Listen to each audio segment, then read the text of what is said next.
Talvez eu seja orgulhoso.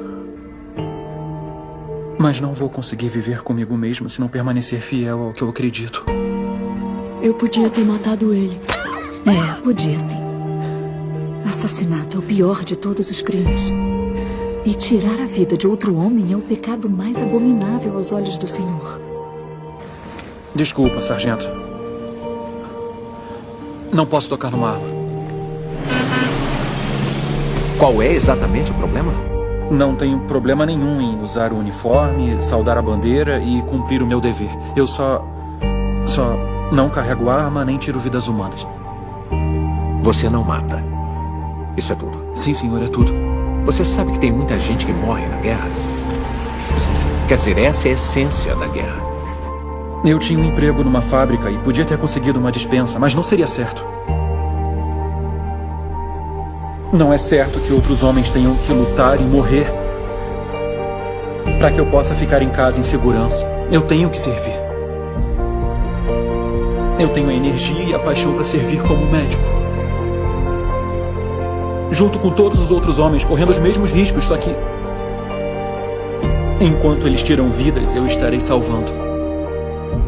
Senhores, quero que conheçam o soldado Desmond Doss.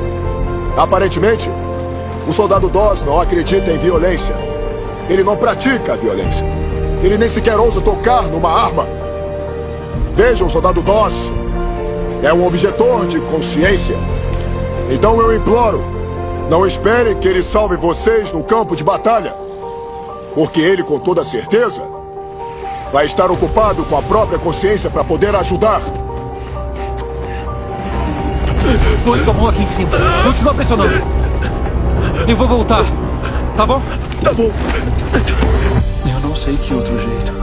Eu já fiz tudo o que me pediram, exceto uma única coisa. Eu sou tratado como um criminoso só porque eu não quero matar. Você tentou. Ninguém pode dizer que não. Nega ter desobedecido ordens diretas do Coronel Sangston? Não, senhor, não nego. Então por que você contesta? Por que é tão importante, já que se recusa a tocar numa arma, servir numa unidade de combate? Com o mundo tão empenhado em se despedaçar, não me parece uma ideia tão ruim que eu queira reconstruí-lo, nem que seja um pouco. De onde é que esses caras estão saindo? Do cume. Achei que já tinham descido. Nem todos. Tem uns malucos lá resgatando os feridos. Como conseguiu descer de lá? O Doss. O Howell ainda tá lá em cima. O Howell e o Doss fizeram isso? Não, foi só o Doss. Soldado Ross está livre para entrar no inferno da batalha sem uma única arma para se proteger. Qual é o motivo da demora, capitão? Devia ter começado o ataque há 10 minutos. Estamos esperando, senhor. Se tem um problema, você deve ser o problema. Esperando pelo quê? O soldado Doss terminar de orar por nós. Só o que eu via era um garoto magrelo. Eu não sabia quem você era. Você fez mais a serviço do seu país do que qualquer outro faria. O soldado Doss terminar depois. Quem é o soldado Doss?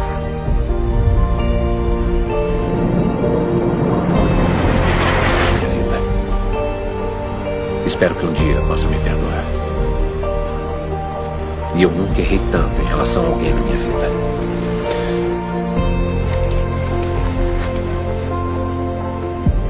A gente vai subir lá de novo amanhã. E eu sei que amanhã é seu dia sagrado, Desmond.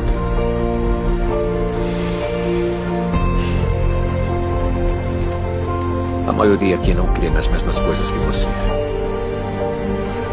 Mas eles acreditam demais no quanto você acredita. O que fez naquele cume não é nada menos do que um milagre. E eles querem isso. Desmond. E não vão querer subir sem você.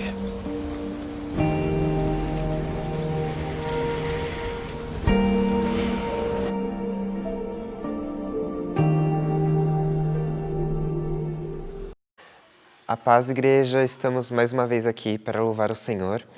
E eu queria dar boas-vindas à Cibele e ao Heitor, que estão aqui cantando hoje com a gente. E queria deixar um convite para todos. Quem quiser vir aqui tocar com a gente é muito bem-vindo. E é isso. E eu queria ler Salmos, Salmo 150, de 1 a 6. 1 e 6. Louvai ao Senhor, louvai a Deus no seu santuário, louvai-o no firmamento do seu poder. Tudo quanto tem fôlego, louve ao Senhor, louvai ao Senhor.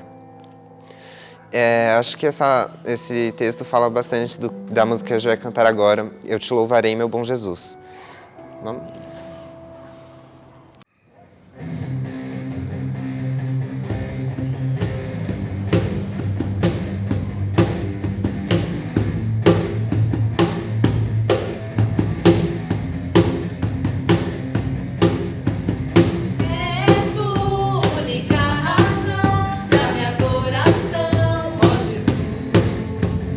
És tua única esperança que anelo ver.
Quero saudar a todos na paz do Senhor Jesus Cristo. A todos os que estão conosco nessa noite, louvando, adorando o Senhor, buscando a face de Deus para que nossas vidas sejam contempladas pelo Altíssimo.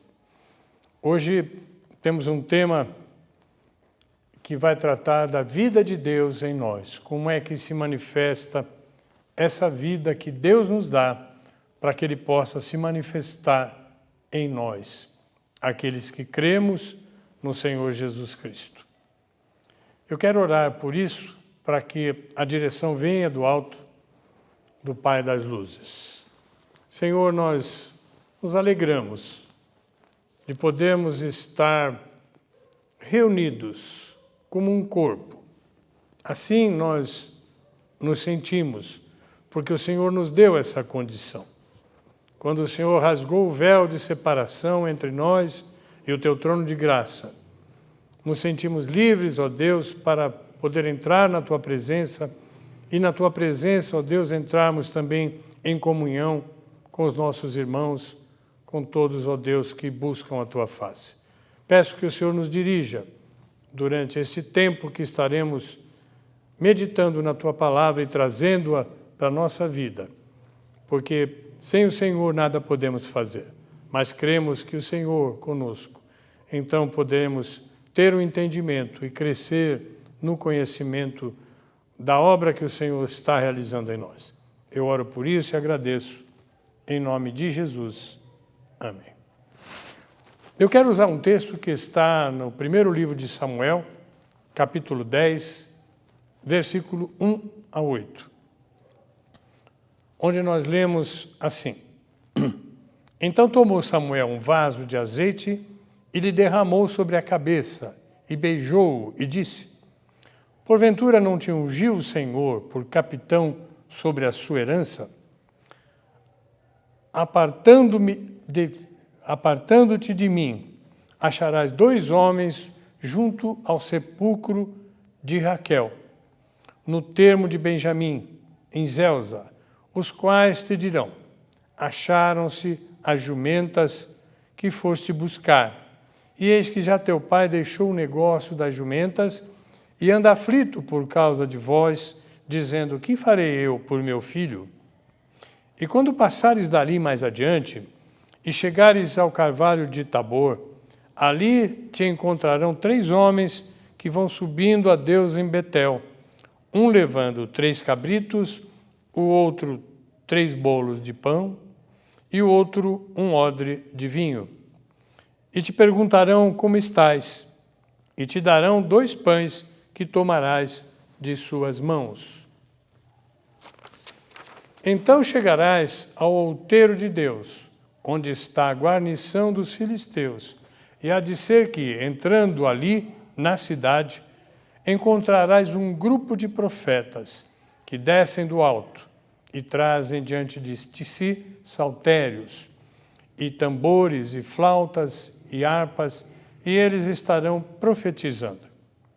E o Espírito do Senhor se apoderará de ti, e profetizarás com eles, e tornar-te-ás um outro homem. E há de ser que, quando estes sinais te vierem, faze o que achar a tua mão, porque Deus é contigo.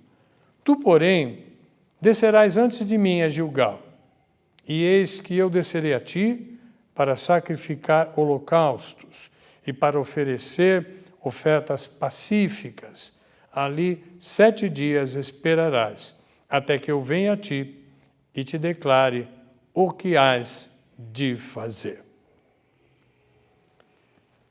Samuel sabia exatamente o que iria acontecer naquele dia. O Senhor já havia dito a ele que ele receberia alguém naquele dia que Deus havia escolhido. E ele se identificaria para essa pessoa e então faria prosperar o propósito do Senhor de transformar Saul em rei de Israel. Saul está sendo escolhido rei de Israel. Ele veio a Samuel, na verdade, preocupado com jumentas do seu pai que se haviam perdidos. Alguns dias ele vinha já procurando por elas e não as encontrava.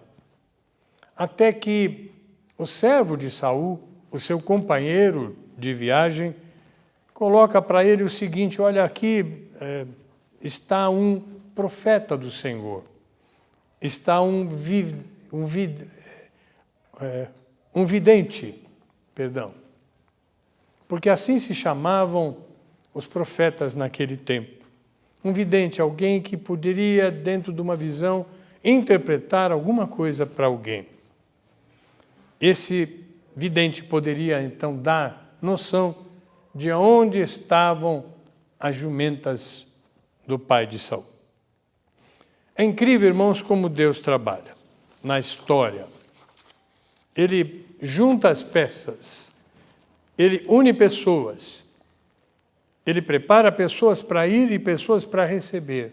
As pessoas que vão receber sabem que aquelas pessoas virão com um anseio, mas Deus tem um outro anseio, tem algo diferente para apresentar.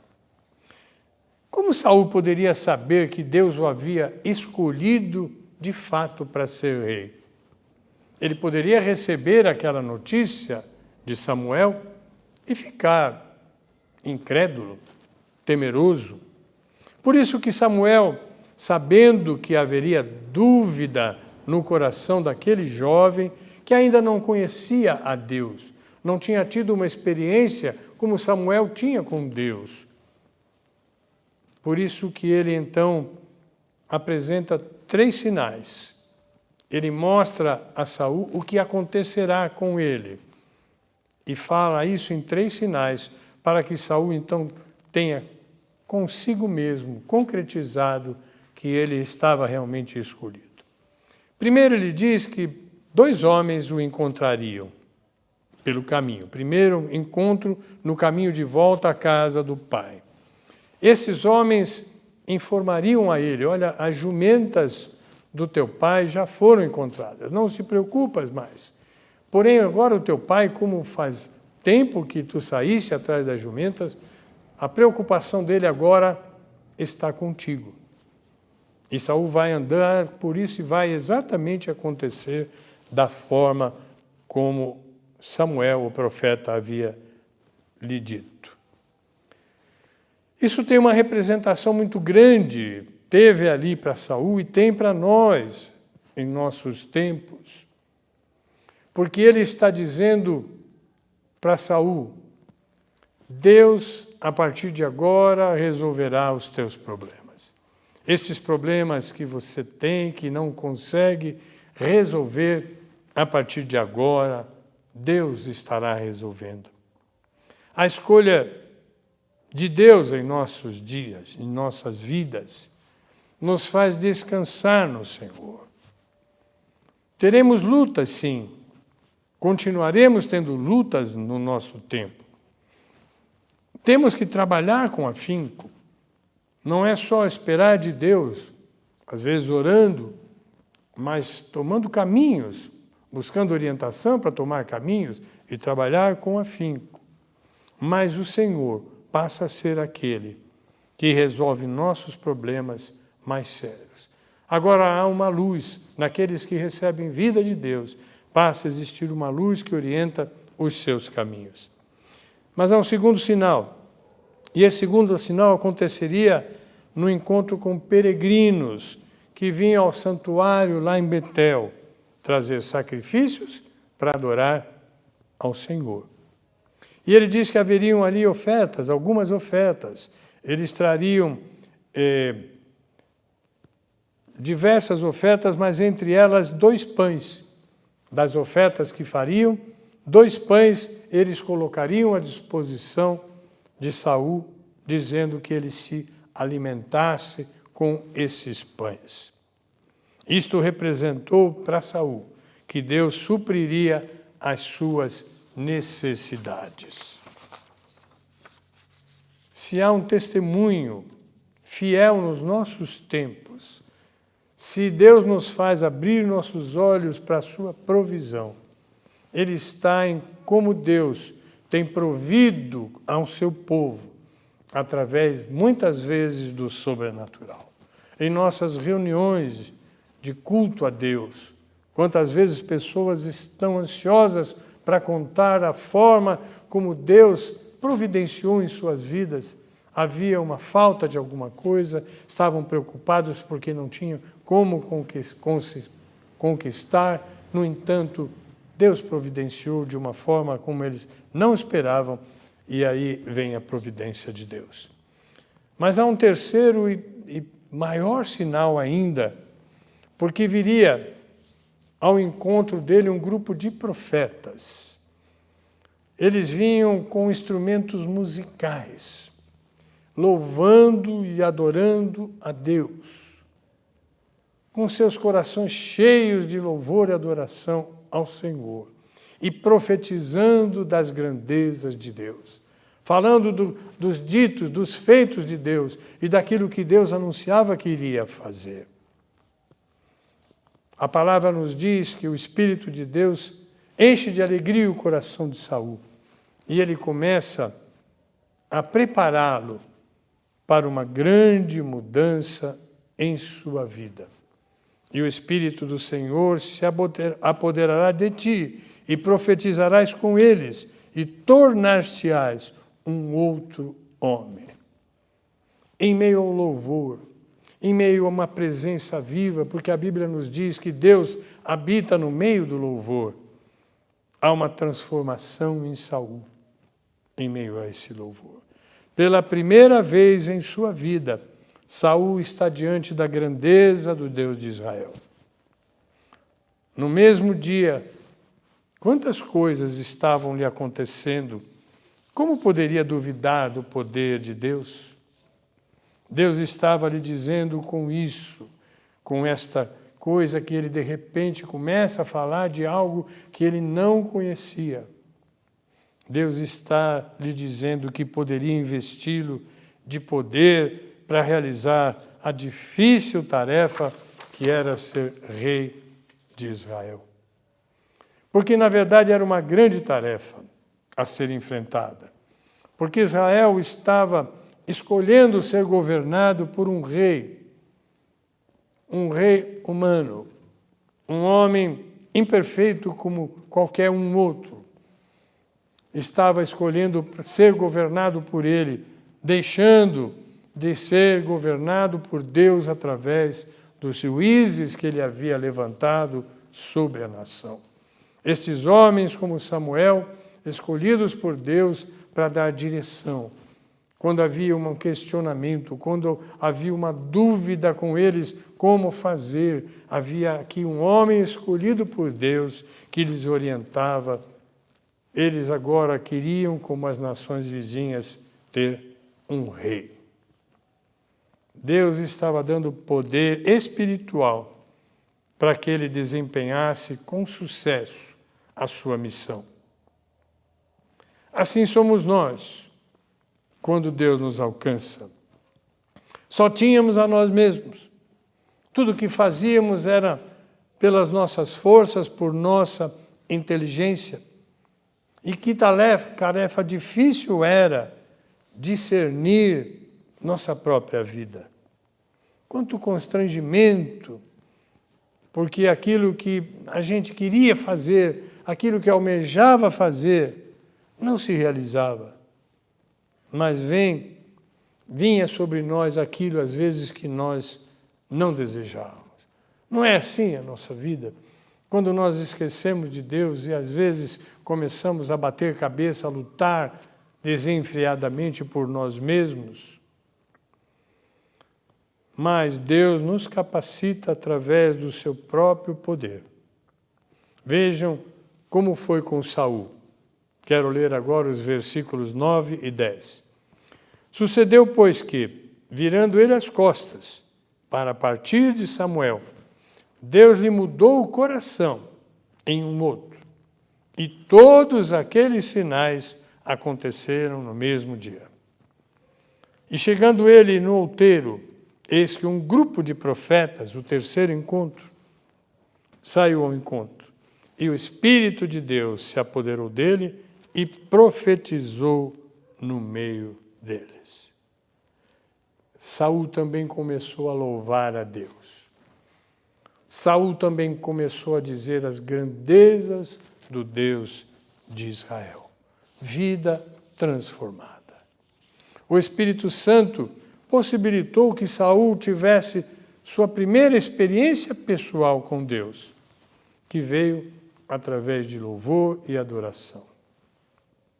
Uma semana depois, Samuel apresentou a todo o povo, como ele havia dito a Saul: volta para casa, daqui a uma semana eu descerei, e então você será coroado rei. O povo recebeu a palavra de Samuel e aclamou a Saul, rei de Israel. Está nos versículos 24 e 25. Então disse Samuel a todo o povo: vede já quem o Senhor escolheu, pois em todo o povo não há ninguém semelhante a ele. Então jubilou todo o povo e disse: viva o rei! E declarou Samuel ao povo o direito do reino, e escreveu num livro, e pô-lo perante o Senhor. Então despediu Samuel a todo o povo, cada um para a sua casa. Havia em todo esse fato, Samuel estava realmente delegando, passando a Saul. Mas Samuel quer chamar a atenção de que existiria diante de Saul o livro da lei, a vontade de Deus. O Deus de Israel continuaria se manifestando em poder diante do seu povo. No Novo Testamento, nós vimos algo que reafirma para nós, na igreja hoje, como é essa história de nós termos recebido o Espírito Santo de Deus. Em 2 Coríntios 3:5, o apóstolo Paulo diz: não que sejamos capazes por nós de pensar alguma coisa como de nós mesmos, mas a nossa capacidade vem do Senhor. Para não nos enaltecermos, porque agora possuímos um Espírito que nos chama e nos dá sabedoria e nos dá direção, às vezes num lugar onde ninguém tem direção, mas nós temos uma direção certa. Samuel está dizendo em seu discurso, ele está proclamando a autoridade do rei Saul. Você receberá, sim, autoridade.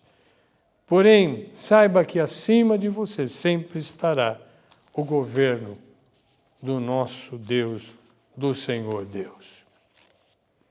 Nós sabemos pela história que, infelizmente, Saul não seguiria o conselho de Samuel, mas se tornaria um rei orgulhoso, prepotente, trazendo para si mesmo a glória das conquistas, que Deus lhe daria força. Deus estaria cumprindo a sua promessa, capacitando Saul para ter as vitórias que Israel necessitavam ter. Mas ele começou a trazer para si mesmo a glória dessas conquistas. O que acontece é que nisto ele provoca a rejeição do Senhor. E Deus retiraria dele a sua unção, aquela unção de capacitação, aquela unção de poder que viria sobre ele para realizar, seria tirada, porque ele havia descontentado o coração de Deus. Lá em 1 Samuel 16:14, lemos na palavra: e o Espírito do Senhor se retirou de Saul e atormentava um espírito mau da parte do Senhor.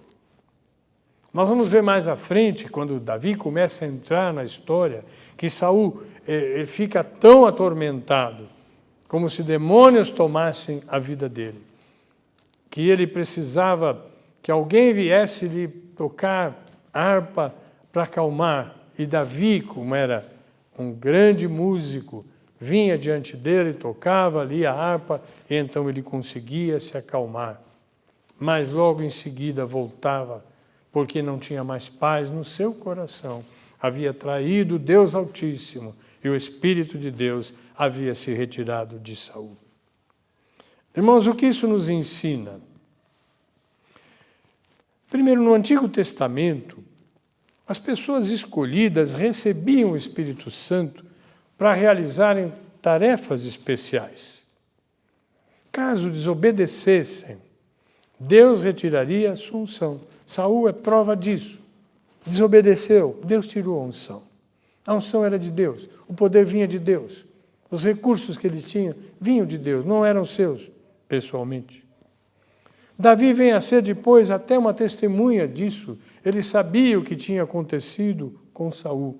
E numa certa ocasião, quando pecou, e pecou gravemente contra o Senhor, se arrependeu, pediu perdão, e lá no Salmo 51:11 ele declara: não me lances fora da tua presença e não retires de mim o teu Espírito Santo. Ele sabia que não podia viver sem o Espírito do Senhor, muito menos reinar, muito menos dirigir uma nação. Aquela tarefa especial que também Davi receberia posteriormente a Saul. A diferença é que Davi se arrependeu e continuou a ter o Espírito Santo de Deus. Saul não se arrependeu e perdeu a capacitação que Deus havia lhe dado. Qual a diferença que temos nós? No Novo Testamento, na Nova Aliança, os crentes estão nesta aliança e ela afirma que o Espírito Santo habita dentro de nós, está em nós, permanecerá em nós. O próprio Senhor Jesus Cristo disse em João 14, 16 e 17: e eu rogarei ao Pai, e Ele vos dará um outro Consolador, para que fique convosco para sempre, o Espírito da verdade, que o mundo não pode receber, porque não o vê nem o conhece. Mas vós o conheceis, porque habita convosco e estará em vós. Ele sabia que partiria, mas a partida dele para Deus, de volta ao Pai, seria acompanhada do envio do Espírito Santo de Deus. E lá no Pentecostes isso se cumpriu. E esta então é a condição que os discípulos de Jesus receberam dele e que vem a nós na igreja hoje, porque somos sucessores daqueles discípulos de Jesus Cristo. O apóstolo Paulo, que interpretou, talvez como ninguém, aquela grande graça que veio de Deus através de Jesus Cristo para nós, nos diz que há uma confirmação em nós, que há um selo como garantia da presença do Espírito Santo. Em Efésios capítulo 1, versículos 13 e 14, ele diz: em quem vós estáis, depois que ouvistes a palavra da verdade. Olha só a confirmação de Paulo pelo que Jesus prometeu, uma palavra da verdade, a palavra do Espírito Santo que confirmaria tudo aquilo que Jesus ensinou, porque Jesus é a verdade, o evangelho da vossa salvação. Essa é a palavra da verdade, um evangelho que nos salvou, o evangelho que nos tirou de uma vida antiga e agora nos traz para uma nova vida. Somos nova criatura, diz a palavra de Deus. E tendo nele crido, neste evangelho, fostes selados com o Espírito Santo da promessa. A promessa de Jesus se cumpriu em vós, o qual é o penhor da vossa herança, a garantia da vossa herança. Penhor é alguma coisa que nós damos como garantia de devolução de um pagamento. O Espírito Santo é o penhor em nós, que faz garantia de que nós devolveremos a Deus aquilo que Ele nos deu para a glória do seu nome, para a redenção da possessão adquirida para louvor da sua glória. O que isso está nos indicando? Tanto a promessa de Jesus, como a comprovação de Paulo. Paulo já havia, e a gente lê no livro de Atos, a trajetória do apóstolo Paulo, onde esse Espírito, com ele, o capacita a tantas coisas, a uma proclamação poderosa do Evangelho. Então, isso tudo está nos indicando o quê? Por exemplo, que nós podemos bater no peito como alguém poderoso. Podemos nos sentir agora, já que temos disso, esta promessa cumprida de Deus, algo que nos coloca acima dos demais. Na noite de segunda para terça-feira desta semana, eu como que ouvi uma voz de Deus que me perguntava. É claro que essas coisas, irmãos, vejam bem, precisamos entender o que acontece. No meu quarto não havia uma voz dizendo, olha aqui, vendo falar. Mas é que eu pensava em Deus. Eu estava logo de madrugada, já acordando, tentando me preparar para o dia, e veio algo a mim. Eu até tive que conversar com a minha esposa, dizendo, puxa vida, eu vou te fazer uma pergunta que veio para mim. Por que Jesus morreu na cruz? Essa pergunta. Tivemos um rápido diálogo, ela respondendo daquilo que conhecia, mas para mim veio uma certeza que vai muito além daquilo que nós estamos acostumados a responder a respeito da morte de Jesus na cruz. A resposta a isso não pode ser aquilo que nós decoramos sobre uma ação verdadeira de Jesus, que através da sua morte nos perdoa dos pecados e que nos dá uma nova vida. Realmente é isso que ele fez na cruz. Mas será só isso? Eu creio que não.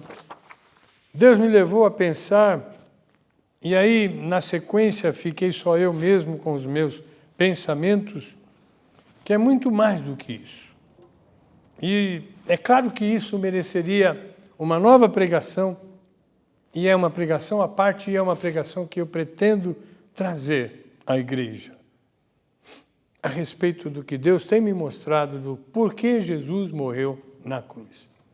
Mas, por enquanto, eu quero trazer alguma coisa a respeito disso, que possa se juntar com tudo que nós falamos até agora,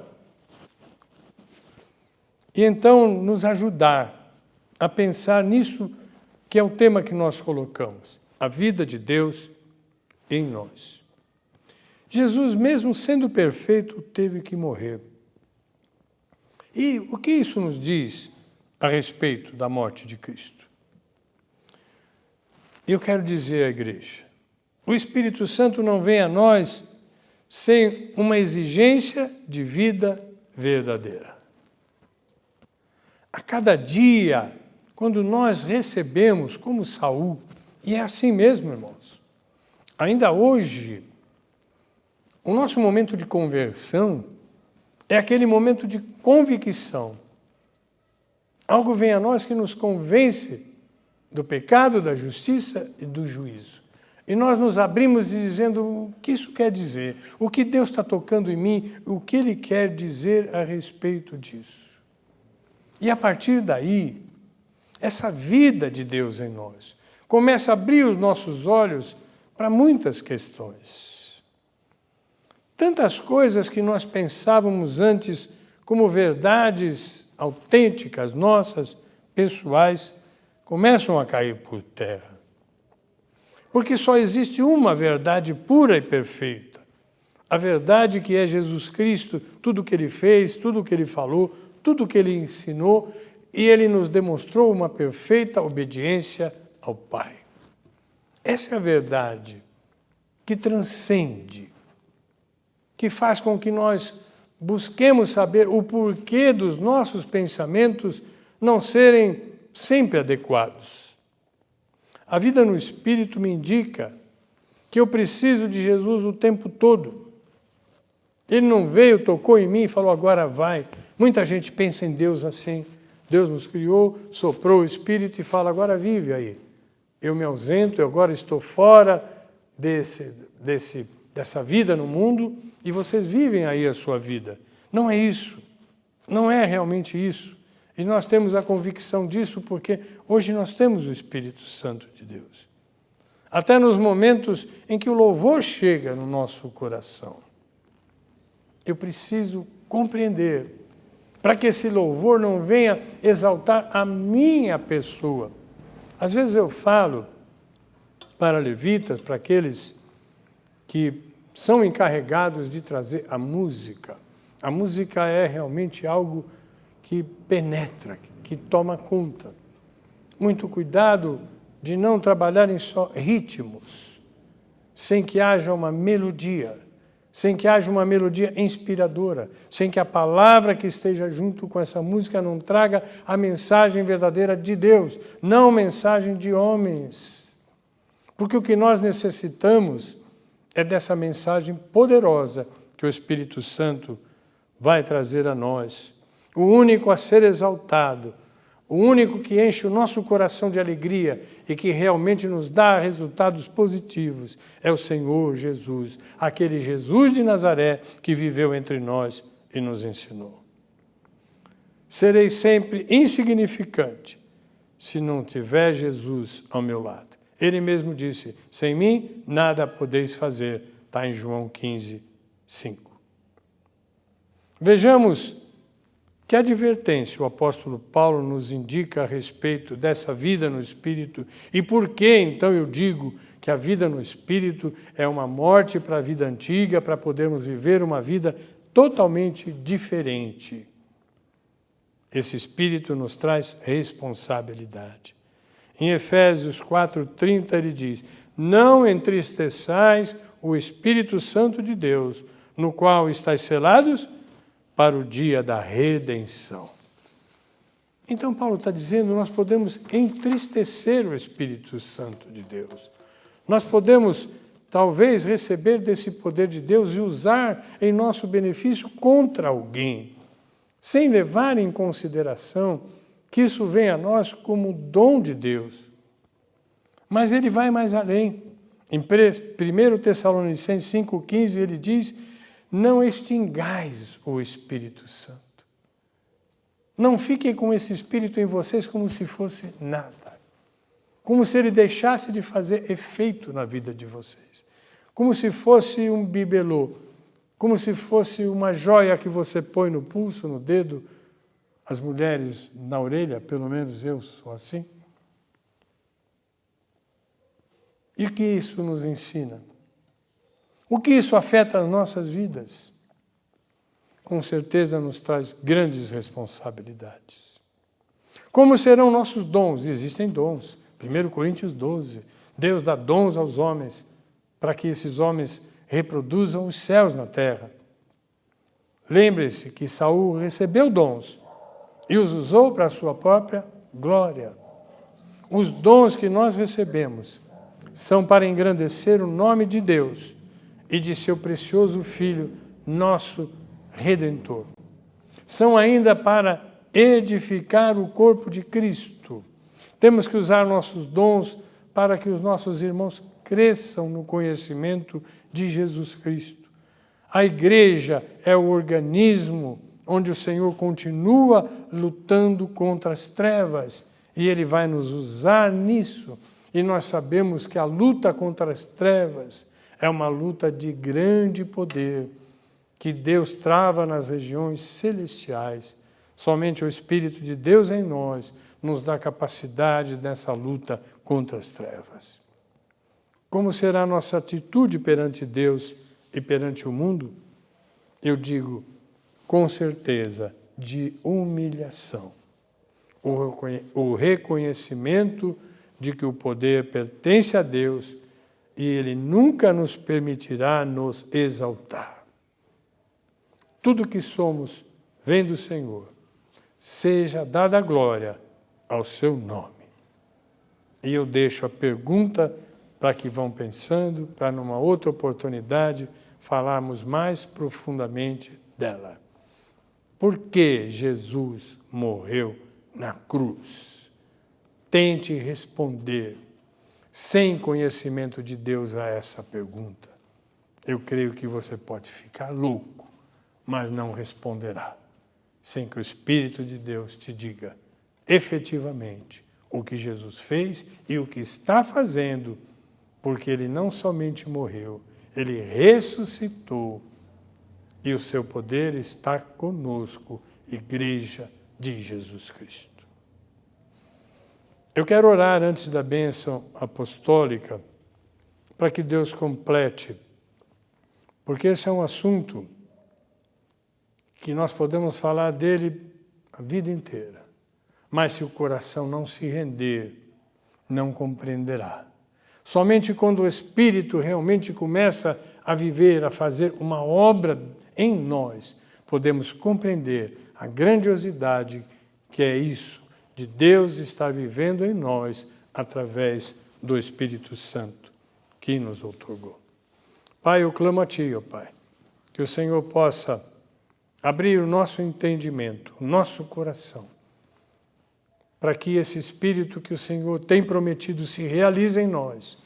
Que ninguém que esteja ouvindo esta palavra fique apenas no conhecimento, mas possa sentir esse aquecimento no seu coração, esse calor que vem quando o Teu Espírito quer entrar em nossa vida para fazer diferença. Transforma vidas, Senhor Deus. Não deixa que nós sejamos os mesmos depois de ouvir a respeito desse Espírito que está em nós.